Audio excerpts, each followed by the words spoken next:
అందరికీ మొత్తానికైతే కార్తీక మాసం అయిపోయింది కదా. సో నేనైతే ఆల్మోస్ట్ ఎవ్రీడే పూజ చేయడానికి ట్రై చేశాను. మీలో ఎంతమంది డైలీ పూజ చేశారో కమెంట్ చేయండి. యాక్చువల్గా ఈరోజు మా యానివర్సరీ అనమాట. బట్ సెలబ్రేషన్స్ లేవు. మా హస్బెండ్ కొంచెం బిజీగా ఉండే, కొంచెం కాదు చాలా బిజీగా ఉండే. సో ఇంకా నేను ఫోర్స్ చేయడం ఇష్టం లేక ఓకే అని లైట్ తీసుకున్నాను అనమాట. ఇంకొకటే సెలబ్రేట్ చేసుకోవచ్చులే అని చెప్పి.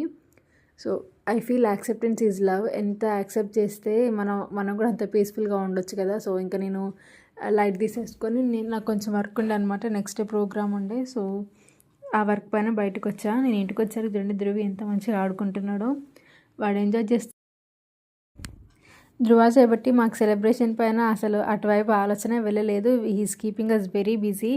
అసలు వాడితోనే సరిపోతుంది. కాకపోతే ఈవినింగ్ కొంచెం బయటకు వెళ్దాం అనుకున్నాం కానీ సంహం అది కూడా వర్కౌట్ అవ్వలేదు.